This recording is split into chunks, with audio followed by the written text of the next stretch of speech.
Bueno, lo anunciado está acá, sentado al lado nuestro. Vamos a tener mucho suspenso sobre todo lo que pasó y lo que va a ocurrir.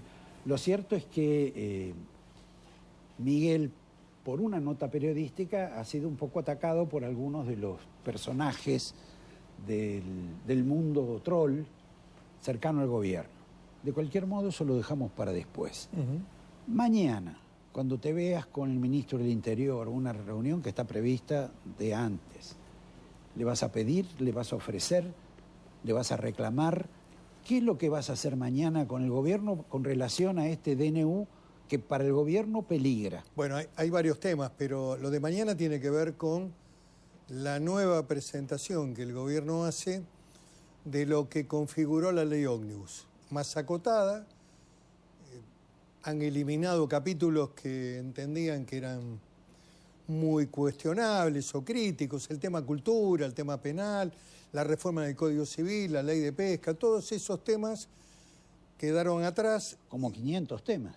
Sí, hoy es un proyecto que anda en el orden de los 190 artículos. Esto fue lo que me transmitió el ministro del Interior en una reunión anterior que tuve la semana pasada, con el que vengo conversando, con Guillermo Franco, el ministro del Interior, vengo hablando y conversando, y mañana voy a ir con parte de mi bloque para intercambiar nuestras visiones con relación a lo que va a presentar el Poder Ejecutivo.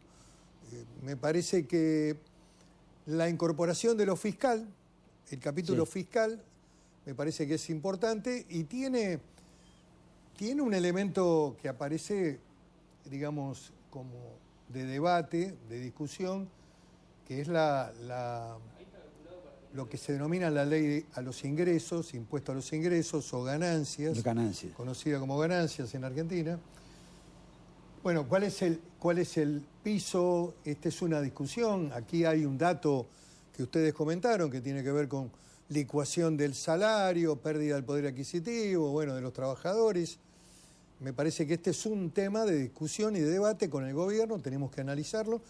Y el otro tema, muy sensible porque ha perdido mucho, pero no solamente por la inflación de estos meses, que es una inflación heredada del gobierno anterior, sino por la fórmula que aplicó Alberto Fernández. Los jubilados. Claro, el tema jubilaciones. La fórmula de Alberto Fernández fue una fórmula letal en un país inflacionario, porque no tiene el ítem inflación en la fórmula. Por lo tanto, los jubilados venían perdiendo de manera muy dura con el último año del gobierno de Fernández. Ahora, perdón, ¿eso fue deliberado? Fue deliberado y además traicionó un discurso de campaña, Alberto, que dijo que iba a mejorar la vida de los jubilados. Y hay un tema que es muy interesante recordar, Roberto, que es que el 16 de diciembre del año 2019, apenas días de asumido Alberto Fernández, el Congreso, con las dos cámaras, tardó un poquito más, creo que el 26 terminó el Senado, le vota una emergencia con delegación de poderes muy amplia, entre ellas la que le permite suprimir la fórmula de Mauricio Macri. Que tenía una potencia impresionante. Había sido cuestionada esa fórmula porque el gobierno se había comido un trimestre, vos recordás ese tema. La fórmula de las piedras. La fórmula de las piedras, pero era una fórmula de una potencia impresionante en un país con inflación. Claro. 70% de la variación del salario era inflación, 30% Riester o aumento salarial. Con lo cual, el poder adquisitivo del jubilado con la fórmula de Macri se mantenía. Cuando viene Alberto Fernández, con la delegación de facultades y la emergencia económica, ampliada después con la cuarentena, suprime la fórmula por un año y da los aumentos que el gobierno quiere o puede. Y después arman una fórmula que yo denomino híbrida, que tiene que ver con la recaudación, aumento de recaudación, y no le ponen el ítem inflación. Por lo tanto, el poder adquisitivo del jubilado se empezó a caer. Lógicamente que esa fórmula en este mundo de inflación 30% diciembre, 20% enero, 15 febrero. Bueno, indudablemente que... ¿Para marzo cuánto tenés? Probablemente que esté en la... Hay que ver, han tomado una medida inteligente. La de los servicios. Claro, han parado el aumento que tenían previsto en 3 cuotas, suprimir los subsidios, con lo cual me parece que están mirando el panorama con algo de realismo. O porque viene mal el índice de marzo. Y bueno, si vos le ponés un 150% a la luz o al gas para el mes de marzo, que ya viene con aumento, indudablemente que eso tira para arriba el índice de inflación. Por lo tanto, bueno, me parece que es inteligente lo que están haciendo. Deberían hacerlo más gradual, deberían recordar el fallo de la Corte. La Corte dice que... No, para mí el fallo de la Corte, eso de gradual, eso de razonable, asequible, por favor. Bueno. Son literatos, no abogados. Es un fallo que frenó el ajuste tarifario de Aranguren. Más o menos. Lo frenó en términos de que Aranguren quería ir más rápido. Sí, lo moderó. Aranguren era el ministro de Macri. Lopetegui, que era el negociador y que además se quiso llevar a la Corte por delante. Bueno, pero digamos que hay ahí una definición de la Corte desde el punto de vista de la... Podríamos hablar de la razonabilidad de los aumentos. Sí, bueno, eso... Muy bien. Lo que vos no podés construir es un país con salarios de una republiqueta centroamericana y servicios y alimentos de Miami. No te cierra eso, y el gobierno tiene que empezar a mirar esto, y indudablemente que en el tema de la fórmula previsional, la propuesta que tiene es aplicar la fórmula más un 10% y ajustar con el INDEC de precios al consumidor a partir de abril, retroactivo, digamos, el INDEC de febrero. Bueno, nuestra posición es un 20% para tratar de reconstruir el poder adquisitivo del jubilado. Es lo que habíamos presentado para que el Congreso lo tratara, la sesión fracasó. Me parece importante la constitución de la comisión y comenzar un trabajo de debate con el gobierno que incorpore su propuesta y tratar de ver si encontramos un punto común que mejore el salario de los jubilados que está destruido. Ahora, esto lo dice el fondo. Sí. Gita Novica, la vicepresidente o representante de Estados Unidos, es mucho más importante eso. Porque plantea cuidado con lo social y dice, tengan cuidado, mejoren el poder adquisitivo de los jubilados. Sí, una cuota de sensibilidad inesperada. Pero además dice otra cosa más, que es muy interesante. Dijo, hay que construir las reformas, tratar de ampliar la base política, construir digamos, la sustentabilidad política en el Congreso. Esto es lo que, el mensaje es ese, que las reformas se hagan por ley y que la construcción sea sobre la base de acuerdos que permitan, digamos, avanzar en los cambios de manera razonable, inteligente y por ley. Esto es lo que está subyacente en el mensaje del fondo. Y decime, siendo esto que está subyacente en el mensaje del fondo, que a mí me parece que es para que todos paguemos el préstamo que finalmente, pues si no siempre va a haber alguno que dice que está en contra, la pregunta es, ¿por qué te tratan tan mal en alguna medida vos ahora, digamos, por estos mecanismos de... No, el mundo, recién lo dijo tu hijo, el planteo de un mundo muy líquido. Hay dos autores que hablan del mundo líquido, Bauman y Lipovetsky, hablan de la sociedad líquida y la sociedad de las redes. Y bueno, y podríamos decir que un Twitter y un vaso de agua no se le niega a nadie en esta sociedad. Pero más allá de esa situación de la sociedad y las redes sociales, el gobierno sacó un comunicado muy duro que primero se interpretó como que era contra la vicepresidenta, pero después dijeron contra la vicepresidenta y no fue. Bueno. Entonces digo, ese comunicado era muy duro también. La sesión que estaba convocada en función de la presentación del tema que para mí es el más importante hoy porque tiene un atraso muy fuerte, no se concretó. El gobierno tiene que desdramatizar la vida parlamentaria. desdramatizarla y creo también que el presidente debería tener una relación razonable con el Congreso. Lo que sirve para ganar no te sirve para gobernar. Y lo que tiene que analizar el gobierno y el presidente es que arrancó en la famosa ley ómnibus, una ley con muchas complejidades y con muchas aristas que se abrían en el debate, con 144 diputados votada en general. Y cuando se entró en el análisis en particular, Milei tuvo la emergencia económica y 4 delegaciones para poder gobernar muy importantes. Después, bueno, lamentablemente se trabó el detalle, el diablo está en el detalle.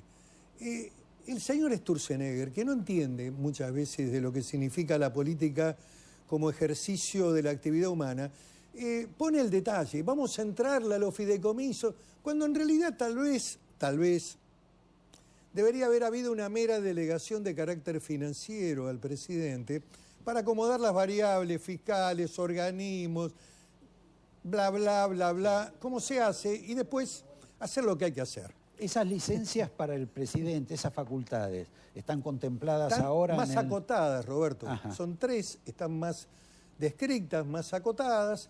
Yo, personalmente, yo creo que Milei tiene que tener los instrumentos que tuvieron otros presidentes. Desde el 2001, desde Duhalde, que se dictó una ley de emergencia con delegación con 22 artículos, que le permitió salir de la convertibilidad, ordenar las variables fiscales. Sí. Bueno, esa emergencia la tuvo Néstor Kirchner, la tuvo Cristina Fernández, la tuvo Macri por 2 años. Después la dejó sin efecto Macri. Nadie se lo recuerda, eso es un hecho meritorio. Sí. Dejó sin efecto las emergencias y delegaciones en el Poder Ejecutivo. Y después la volvió a tener Alberto Fernández. Por lo tanto, bueno, a mí me parece razonable que el presidente Milei las tenga para poder llevar adelante los cambios más urgentes, las medidas que el gobierno requiere para poder ordenar con más rapidez. Vos estás pidiendo más o menos lo mismo que pide Lacha, ¿cómo es el...? Sí, Lázari, Gustavo Lázari. Gustavo Lázari, que es un hombre... Escuche, además lo conozco y es un hombre de la PYME. No solo de la PYME, pero es un hombre liberal, un hombre cercano al gobierno, que luchó por el gobierno. Pero él dice que no hay medidas para la PYME. Claro. No solo, dice que toma medidas en contra de la PYME como que no lo... Y lo van a convertir en una especie de adversario, más o menos como vos. No, bueno, yo creo que mi voluntad para, digamos, definir dónde estoy en el lugar de siempre. Yo siempre he apostado a la institucionalidad, a la gobernabilidad. Hay algunos colegas tuyos que cuando me quieren verduguear dicen Pichetto siempre fue oficialista. No entienden nada. Pobres, no entienden nada. Yo lo que creo que el país... está en una situación muy complicada y que se requiere, digamos, de una voluntad común para encontrar un camino. El gobierno tiene que poner lo suyo. El presidente admira mucho a Carlos Menem. Ahora le van a poner justamente, porque creo que es un acto de justicia, porque hace 3 años que murió Carlos Menem, le van a poner el busto en la Casa Rosada. A Alfonsín se le pusieron en vida. Me acuerdo. Pero bueno, no era Alfonsín ese busto. En un cuadro ahora lo menos que se parecía al busto. Pero te quiero decir que si lo admira con admiración a Menem, Menem tenía un trato con el Congreso, con los distintos sectores políticos, amable. El liderazgo de coerción, Roberto, sirve por un tiempo. Es importante un liderazgo razonable, inteligente, que construya búsquedas de acuerdos. Pero si no lo tiene, ni siquiera reciben los gobernadores. Bueno, muchas veces una llamada telefónica del presidente a un gobernador ordena una ley, Roberto. Absolutamente. Es muy importante la voz del presidente en el diálogo directo con los gobernadores. Mucho más cuando los gobernadores están todos dispuestos a dialogar y a defender sus gobernaciones. Y además lo que quieren son nuevos. Un marco, son muchos jóvenes y nuevos, y es importante. Y lógicamente que lo que quieren es un escenario de cierta previsibilidad.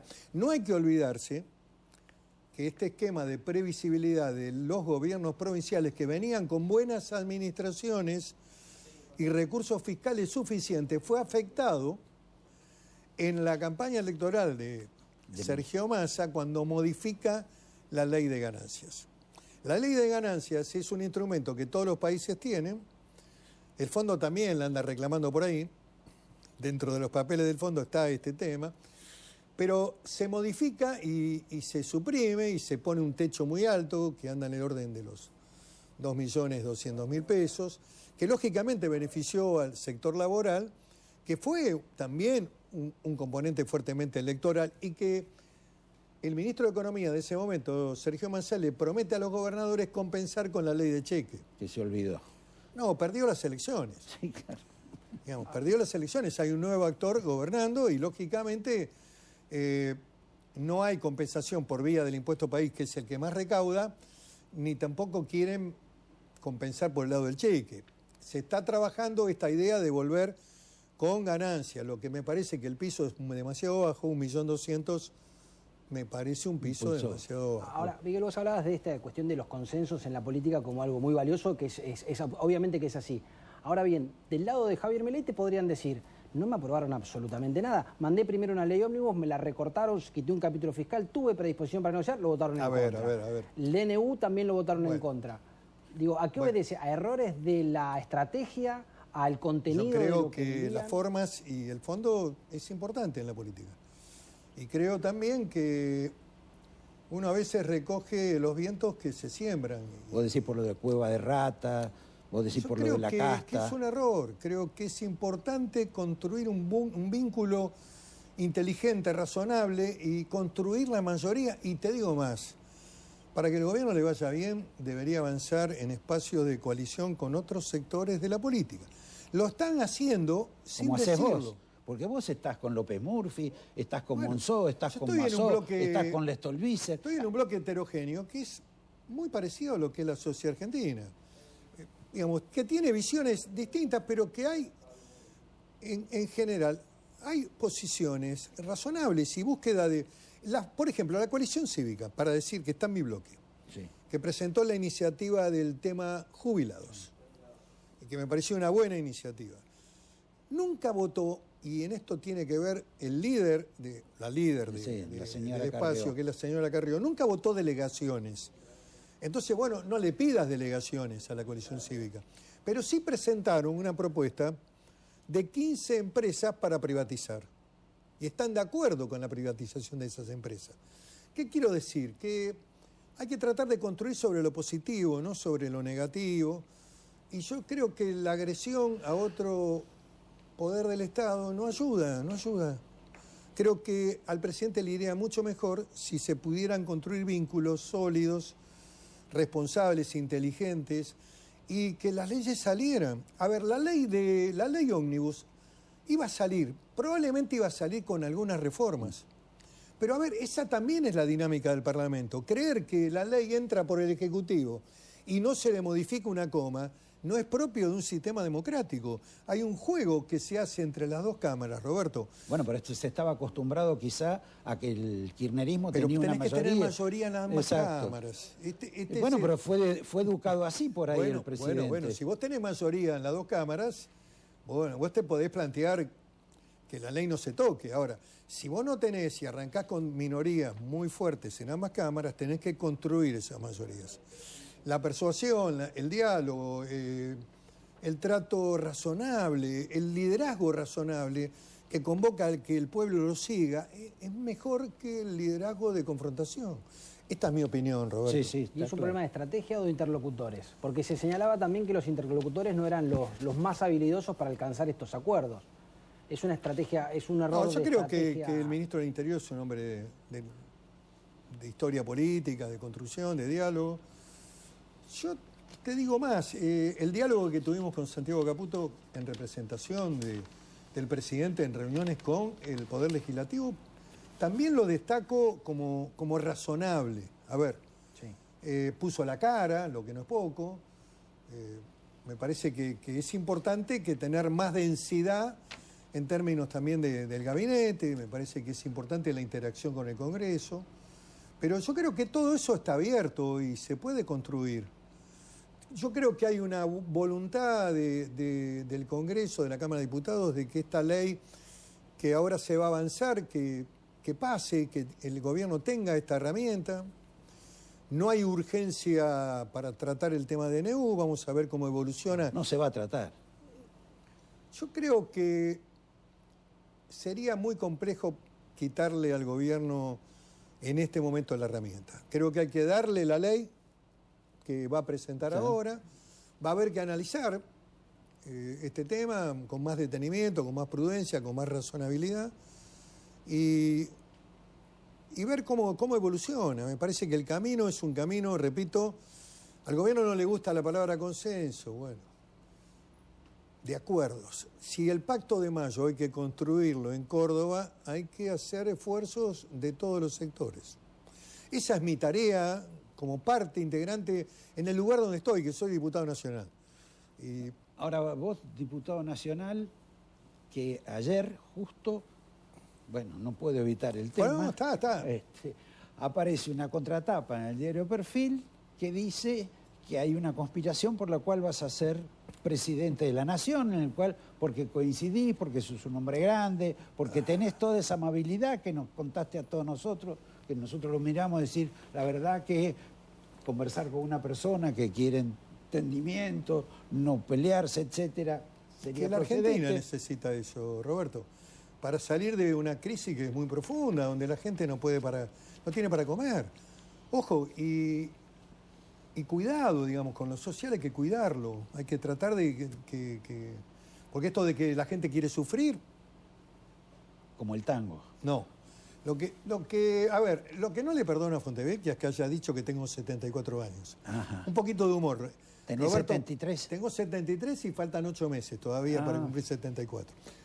Pero bueno, dejando de lado... Vos sabés lo importante que es en nuestro tiempo y en nuestra edad este tema. Sí. Bueno, yo claro, todavía no llegué a esa etapa, pero... Bueno, pero a ver, es un artículo conjetural, no me hago cargo. Yo he tenido siempre un marco de trabajar para la gobernabilidad.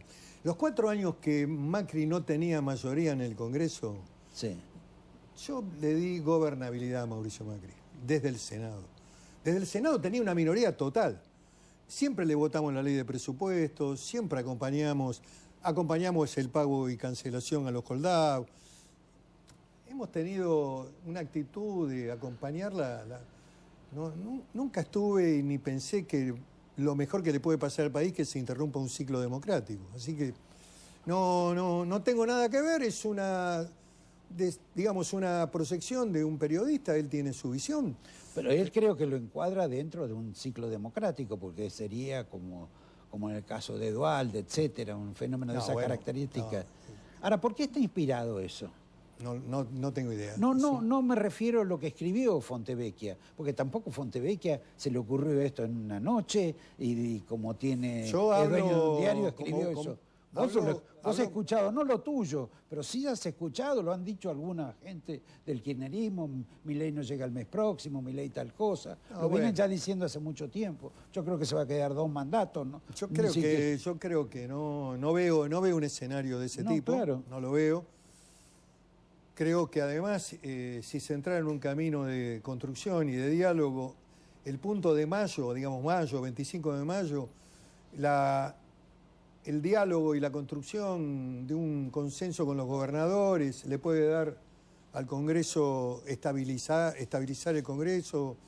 Y lógicamente también me parece que tienen que empezar a funcionar las paritarias, hay que mejorar el salario, hay que trabajar para que la gente no pierda empleo. Me parece que hay algunos temas que de lo social que me parece que, digamos, las variables de la macro que están ordenándose o que está con muchos esfuerzos y también con algunos dibujos porque no le han pagado a la generadora eléctrica, pero bueno, han hecho un esfuerzo. El dato que vos diste con la Casa de la Moneda es un dato muy importante. Pero bueno, lo micro hay que mirarlo con un poquito más de, ¿cómo podríamos decir? A ver, de atención. Sí. Lo que pasa es que los contadores, estas cuestiones de micro les arruina el cierre de los números. Hay que tener en cuenta algunos eventos de tipo social. Fíjate lo que pasó en la cancha de Gimnasia Grima de La Plata, en La Platea. De un plateísta que era asiduo concurrente. Que es asiduo. Es asiduo concurrente. Socio. Y además, con mucha gente de la que estaba ahí que ha estudiado con él. Sí, hombre de La Plata. Y que estudiaba con el padre. Bueno, hay que mirar ese tipo de situaciones, hay que mirarlo. Hay que atender ese tipo, hay que mirar la micro, hay que ver Perdón. Estamos hablando de Sturzenegger, que estamos fue, hablando claro, del doctor Sturzenegger. Sí, que pasó un mal momento en la cancha de gimnasia. Que a mí no me gusta ese tipo de eventos, que me ha pasado también y que es muy mortificante, pero a mí, te digo la verdad, tampoco me conmueve mucho, porque para la política y para lo público tenés que bancártela. Si querés jugar el juego, bancátela. O sea que no es para débiles. Sí, sí. Te quiero decir que te pasa, porque lógicamente estás en contacto, estás en la calle, estás con la gente. Y la situación del país aparte hace que... Y lógicamente que hay reclamos legítimos de la gente. Hablando sobre todo este tema, digamos, turbio que hay, que rodea de pronto a la estabilidad del presidente. Yo no lo veo así, No, Roberto. yo tampoco. Bueno, pero existe la situación. Bueno, por ejemplo, existe en el mundo, Roberto. En todas partes. Existe en el mundo de las redes, ese movimiento ese de... Pero las redes se comieron los diarios, ¿eh? También es cierto, sí. Así que para nosotros las redes lo han hecho presidente a Milei. Exactamente. Bueno, pero digamos que no veo ningún tipo de situación que nos aproxime a ese tipo de eventos. Vos fuiste compañero de Macri, sos amigo de Macri, no sé si te ves ahora o no. Sí, lo veo. Estuve hace poquito con él. Ahora, hay mucha gente que dice que Macri está como resentido con Milei por distintas razones, porque o no le da espacio a su gente, o tiene conflictos, o un día le invitó a tomar el café, que no sé si es cierto, a Villarroel. ¿Cómo ves esa situación? No, yo hablé con él hace una semana. Lo veo convencido de que el PRO primero está trabajando en la normalización de su partido, va a ser el presidente en pocos días más, no tiene oposición interna. Y está parado... Perdón, ya que sabes eso, Horacio Rodríguez Larreta, ¿qué hace? Hace mucho que no hablo con él. Sé que tiene una visión más crítica respecto al acercamiento con el gobierno, porque esto está en los diarios, en los medios, pero hace mucho que no hablo. Pero no por voluntad ni porque tenga ningún problema, sino porque no se ha dado la circunstancia. A ver, Macri está decidido a acompañar desde el Congreso con su bloque, el bloque del PRO, acompañar las medidas del gobierno. Eso me lo ha planteado, a trabajar para la gobernabilidad. No lo vi para nada, digamos, en una actitud de cuestionamiento personal hacia Milei, al contrario. En esa charla con Macri en su libro fue muy crítico de dos figuras que hoy están en tu espacio, que son Massot y Monzó. ¿Él te advirtió, te dijo algo? Porque él en su libro, a los únicos que nombra con nombre y apellido, de un todo muy crítico, es con ellos, incluso los hace... A mí nunca me advirtió nada y además yo siempre he realizado los actos políticos como un ejercicio de la libertad. Yo me fui del peronismo. Sí. Me aguanté 10 millones de tipos que me putearan. A ver, sí. no me tembló el pulso para tomar la decisión. Yo entendía, y entiendo, y mucho más ahora, pero entendía en ese momento que ese ciclo que se volviera a repetir iba a ser negativo y yo no quería volver a estar ahí. Y lo acompañé a Macri, así que... O sea, que si opina mal de eso... Estuve con Larreta, porque creía que el diálogo era un camino interesante para el país. Cuando él estaba quizás más cercano en su visión, no lo había expresado, pero quizás estaba más cercano a Patricia. O sea, siempre decidí con libertad y tengo con él un diálogo respetuoso, razonable y respetuoso. La verdad que yo lo valoro en el plano personal. Frente a esta nueva situación, porque evidentemente hay dos actitudes en la superficie, una es esta forma casi caníbal que planteamos de inclusive atacar mucho más a los que están cerca que a los que están lejos, porque uno ve que de pronto... Sí, bueno, Unión por la Patria o el kirchnerismo nunca fue... No aparece. Sí, aparece López Murphy, aparece vos. Lo de Ricardo me pareció de una injusticia muy grande, porque Ricardo es un hombre bueno, un hombre que está también aportando desde su experiencia, que acaba de presentar una propuesta fiscal que es muy parecida a la del gobierno y que está dispuesto a acompañar y que votó todo conmigo, porque quizás lo que distingue nuestro voto es que votamos toda la ley y hemos votado todos los incisos. Ahí hubo también, y hay que hacer un análisis de por qué habíamos decidido previamente votar por capítulo y luego una moción para votar por inciso. Una mega ley como esa había que votarla por capítulo o eventualmente por artículo. Pero bueno, este es un tema de técnica parlamentaria que... Sí, que cometieron ese error y el error también de mandarlo a comisión. ¿Crees que fue un error o ignorancia? No, hubo una decisión política del presidente de retirar la ley. Perfecto. La orden fue esa, retirar la ley. Creo que fue un error, porque lo importante hubiera sido pasar a cuarto intermedio y seguir dialogando, ordenando, trabajando con los gobernadores y tratar de sacar la ley, que ya tenía un avance notable. Se había votado en general con 144 votos. Se había votado la emergencia económica y 4 delegaciones muy importantes para el presidente. La verdad, haberla puesto en comisión y bloquearla y empezar de nuevo, me parece que fue equivocado. Pero si ahora se da vuelta... Bueno, ahora hay algo más acotado, más razonable. Creo que también hay de parte de los gobernadores una decisión de acompañar, de sentarse a hablar con el gobierno. Me parece que este dato es un dato positivo. Guillermo Franco está trabajando muy bien. Ha tenido un diálogo con todos los bloques. Mañana, como vos dijiste, a la 1 del mediodía nos recibe a nosotros. Vamos a conversar con él, le vamos a plantear cuáles son nuestras dudas. Él nos va a transmitir también la visión del gobierno y me parece que por ahí va el camino de lo que significa la gobernanza, lo que significa la interacción entre el Poder Ejecutivo y el Congreso. ¿Vos tenés algo más? Lo despedimos, porque me parece que... 73 tengo. 73. Aclarado, hay que aclarar eso. Hay que aclarar. Nos vamos Todavía con esto. Cantamos, Roberto. Atienda Jorge Fontevecchia, el señor tiene 73 años, no 74. Y la verdad que en este momento ese tipo de cuestiones que para usted pueden ser detalles, para nosotros no lo son. Y para ustedes tampoco. Así que los vemos el próximo... primero un corte, después venimos con un saludito y unos besos de Miguel.